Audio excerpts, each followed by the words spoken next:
What is the most worth it item you have ever purchased? My land. Honestly, it took nearly a decade to save up money, find a good location in my price range, etc. But no one in my family will ever truly be homeless again, including me. I can help family, friends, and myself thanks to buying that plot of land. Edit. Wow, this blew up. Appreciate all the concern, everyone. But we are very aware that taxes exist and we always pay them on time. I know taxes can be quite high in many cities. We live in a rural area to avoid those higher rates. But even if they are higher down the road, it'll still be quite affordable to live there and far more affordable than many places in the US. For those that just want to use this to jab at the man and his taxes, I'd appreciate it if you went elsewhere with it. I don't mind paying my taxes, and I don't want to debate about taxes at this time. I hope you can understand that. Edit 2. I love the mice and man jokes. And kudos to the one Pocahontas joke too. Appreciate all the positivity, and even the concern from the anti-taxes camp. There was some really angry that I mentioned putting renters on my property in the future or more. Hopefully, expanding the land and putting some renters there off of my parents' front yard space. We're hoping to put affordable housing on in order to help pay off the mortgage. Afterwards, we hope to use those homes as hippie-ish homes where people can just live cheaply and that we know people like my nephews and niece, our family members, or my friends that don't want to run the rat race anymore like us. I'm not quitting my day job to be a renter tycoon. I don't even live there yet. I wrote a comprehensive full disclosure buried somewhere in this mess. So if you'd like to see our whole situation, it's in there somewhere. I'm not trying to make this into a perfect American drama, monsieur. Just posting my dream, and more specifically, just the fact I think the land I bought was the best thing I've ever done with my money. I've been in bad rentals and good rentals, and I'd like to make space for people down the road.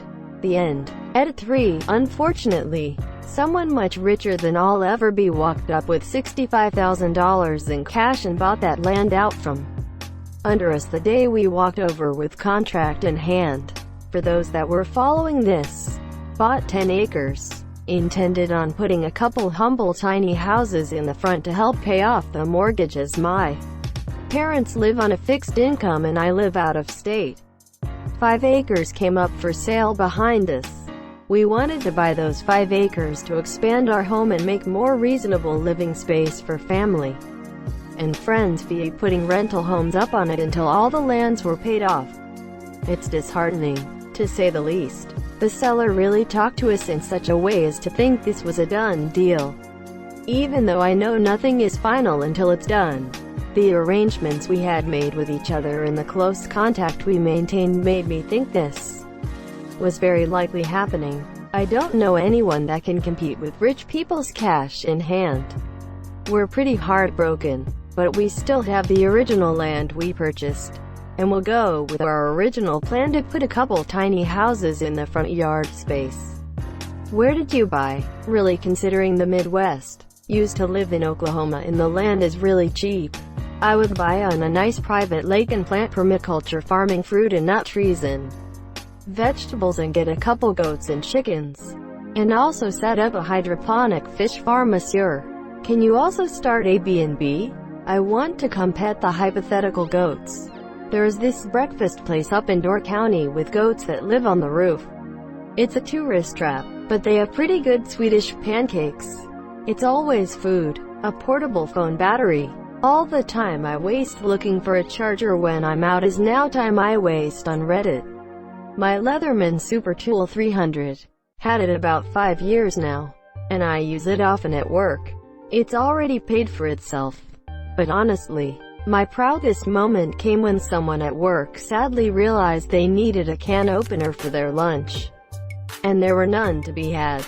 Lo and behold, guess what's in my pocket? Greater than Leatherman Super Tool 300. This is the most generic sounding marketing name I have ever seen. Bluetooth headphones, earphones. I can walk around the house and do chores without getting all caught up in the wires. Edit. Been getting a lot of questions for which ones I have. I had the Jaybirds X3 for a year and I loved it so much before I lost it. Used it for every exercise and activity and it had a good battery life. I upgraded to the Jabra Elite Active 65T and it is so good to have a case that can charge. The quality of sound is really great too. No regrets. Just regret leaving my Jaybirds on the plane. Definitely this for me every time I'm walking around and realize I don't have to pick up my phone is like a tiny orgasm. 4-inch memory foam mattress topper. Got my first one for the dorms and have had one since because I am still too broke to invest in a decent bed. Dude, I paid $300 back in college for my queen-sized bed and box spring new. Super cheap bed. Ben paid like $350 for a high-quality memory foam topper. Greatest thing ever. Whenever I have someone house sit and stay over, they can't believe how comfortable it is. LASIK surgery. I'm interested in LASIK but I'm also scared shitless of having surgery on my eyes while awake. They put a numbing agent in your eyes so you can't move them during the surgery. For safety purposes. If I remember correctly. Edit. Apparently it doesn't keep your eyes from moving. It just makes it so you can't feel what they're doing to your eyes. They also drug you up so that although you're awake, you're pretty chill about it. This was the part that was so funny to me. I was so worried about the part when they suction your eyes and you go blind. After taking whatever medication they gave me I was feeling chill AF and remembered thinking, so this is what it's like to be blind.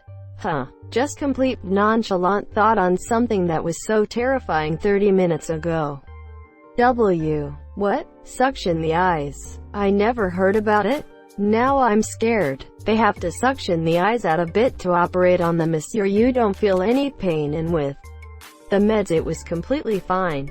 It sounds scary as hell and apparently looks gross. My GF was watching the surgery on a TV in the waiting room lol. But it's completely painless and you're done in a literal 5 minutes. It's been 2 years and I still think every day how happy I am for getting it done. My premium subscription to Spotify. Ads are from the devil. Absolutely second this. $5 a month for students. Plus Hulu is an insane deal. Don't even notice the money and it gives you unlimited access to the majority of music and history. Extra phone chargers. Save so much time and stress knowing I'll have one in my kitchen, car and bedroom without having to worry about my phone. Dude, do you have a kitchen car? You don't? Fucking muggles, man. Nest Outdoors. Yay, miss your neighbor kids broke a window and blamed my yard maintenance guy. Stupid kids. Wise cams are great too. Much cheaper than Nest. The current ones are for indoors, but work fine outdoors under eaves or something. They're coming out without outdoor ones soon. $25 each for the current ones. And add $10 for an SD card. You're all set. Electric blanket. I can hardly tolerate the cold and you can make your bed toasty before you get under the covers. The warmth is like a nice hug to lull you to sleep. Prescription sunglasses. Breathe Right strips. They're so great at helping you sleep with a cold. Tried these once when I was desperate. The claims sounded so absurd. I don't question them anymore. They're a miracle. I tried one once when I was congested and went for a drive with it on. This sounds stupid as hell, but I swear to God I smelled things I never smelled before. I drove by a field and could smell the dirt, earth. It was awesome. I have chronic fatigue and bought a Roomba knockoff on sale for $175 and now I can actually have clean floors. It's incredible. Edit. Mine is a Eufy, but loads of people have been recommending their favorite non-Roomba brands in the replies. If you're looking for recommendations, I bought an actual Roomba and immediately had buyer's remorse, except that now I don't. It's the best thing I've ever wasted money on. I'm lazy as hell and I have long hair. The Roomba sweeps my floors every other day and has lasted over 6 years now. I would have a floor layered with hair and dust without it. I totally had buyer's remorse when I bought mine at first, because I can do the job myself. It's just very difficult and taxing, but it's really made my life so much easier. Plus it does a remarkably good job on rugs, carpets, which I wasn't even expecting from it. Just bought a weighted blanket. Best sleep I've had in years. I'm so happy to hear that this has helped so many of you. It's the little things. I didn't even know this was a thing, but my wife bought new bedding and replaced our puffy comforter with a blanket and comforter from Pottery Barn. They aren't specifically weighted, but the first thing I noticed was how much heavier they were. Like throwing an animal hide over your body. And man, I have been sleeping much better. So I didn't know it was a thing, but I certainly get it. I only found out about them recently. 2. My parents had a heavy, almost felt quilt that was my favorite when I was a kid. Whatever it was made of, that thing was heavier than any other blanket. Imagine my surprise when I learned I'd been using a weighted blanket for years. And underneath, he shut his eyes. He lies beneath the weight and size. The stress, the strain, the doubt, the day, and all his worries sail away. It holds him close. It holds him still. It keeps him safe and warm until he floats beyond. He drifts. He dreams. And all is sure and sweet, it seems. And underneath, the seconds cease. He is content. He is at peace. He wakes. He whispers. Soft and slow. Single quote ... I love you. Weighted blanket bro. Thank you so much for watching and have a good day.